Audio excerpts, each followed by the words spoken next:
Welcome back to the Lovin Dubai show. Dubai is a dream destination for many. People are flocking here from all over the world to make their dreams come true. And our next guest is living proof. The Jason Kwao made headlines in the UK for building his dream life in Dubai, finding opportunities that weren't available to him back home, and now he's here to tell us all about it. Welcome to the show. Thank you. Very honored to be here today, Casey and Farah. Oh, amazing. Thank you for coming.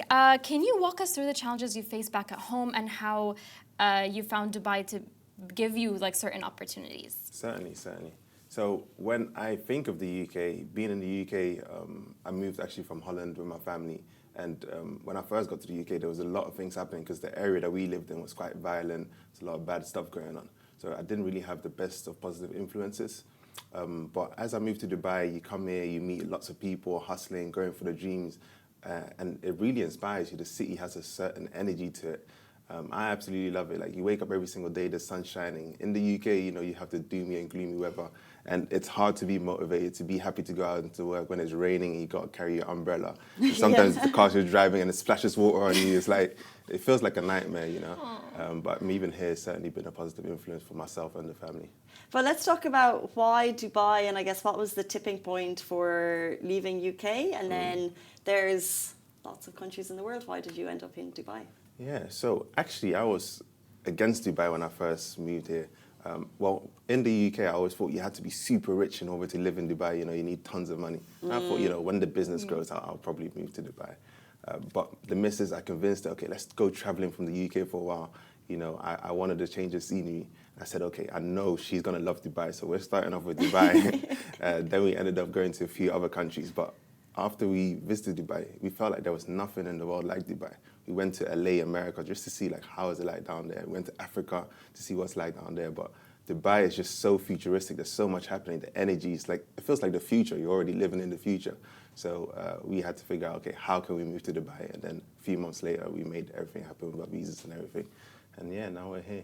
So you did a world tour to see all the countries you could move to. Yeah, definitely. To convince the family. Yeah. Interesting. I know, I love that. And it seems like it's very popular nowadays. People come to Dubai, visit it, and then they go like, yes, I want to move here. 100%. Okay, so you landed here a year ago, right? And you started a business which is now worth $1 million, dirhams? Pounds, right.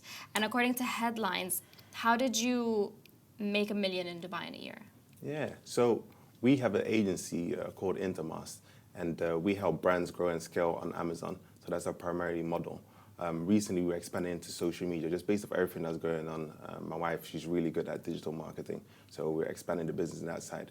But initially, when we were starting off, we had a few clients that we'd start off with. We started posting more on social media, and through posting on social media, engagement on social media, people start seeing the value of our work, especially on LinkedIn. We're now getting more clients who are reaching out to us, who are interested in the work that we do. So now we're helping brands. Initially, we started brands in the UK, but we're expanding brands globally into different marketplaces on Amazon. And yeah, it's really helped the company grow. But interesting so you're coming to a country that you haven't lived in before, and you're starting from the ground up, really. So what kind of, what I guess were the challenges that you would have faced just trying to start a business here? Yeah, certainly. So I feel like there was lots of different challenges when we first moved to Dubai. You come here, you don't know much about the culture, you don't know what's what. I had this one friend, Dale. I'd reach out to him every second, like, Dale, how do I do this? How do I do that? And he was really helpful. Everyone needs a Dale. Everyone needs a Dale in their life, 100%. So Dale was really helpful with just helping set up everything. But as we moved here and we're starting a new company, my missus is also pregnant. We're figuring out the hospital, insurance. It was really a whole challenge. I feel like the first 12 months, we weren't really living like Dubai lifestyle. It was really just a lot of hustle and grind. And, doing that consistently, we knew that one day it's going to pay off because we had that vision of what we really wanted and what we were after. So for us to be in this position right now, we're really grateful. Was there a specific opportunity that you seized in Dubai that you couldn't necessarily find somewhere else?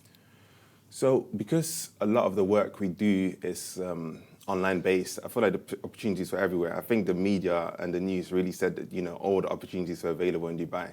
But I feel like Dubai now, like I said, we're only networking now, we're only getting to know more people now, we're only going out to shake hands and have deals now, but all of the work that we've done is literally online. We could have done it anywhere in the world.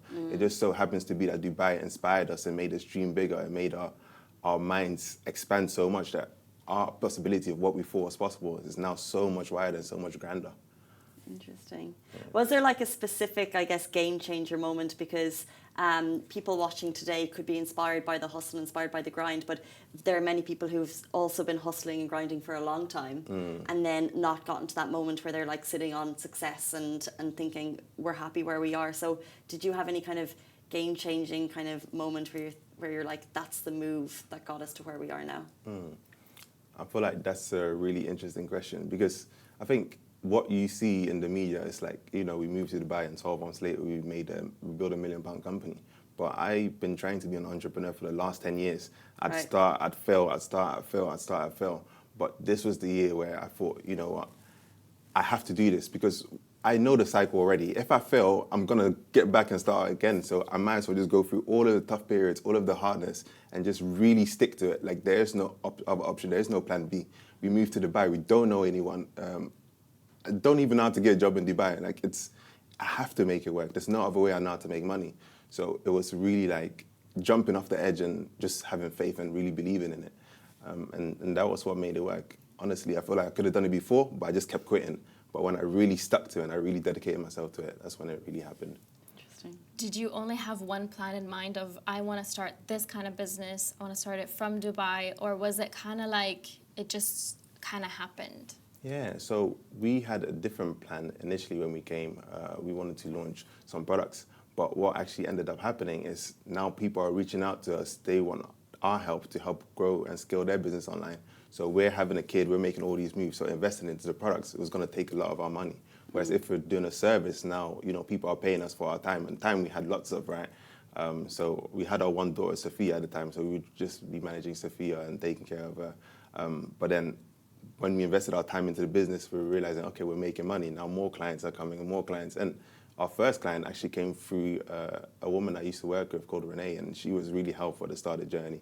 And then just friends and family, reputation, we get more clients, and the business is growing that way.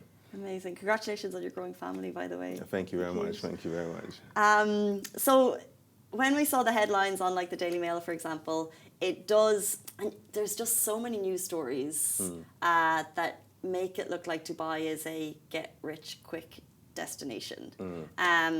How would you describe the realities of that in comparison with your story? Like, do you think that's true? Ooh, I believe that's a hard one to say. I can only speak for myself when it comes to that situation. For me, it wasn't certainly, like I said, an easy path. It still took a lot of work. It still took a lot of dedication. I know some people come here, they come with big goals and big dreams, and they end up moving back home. Dubai is not a 100% guarantee if things are going to work for you.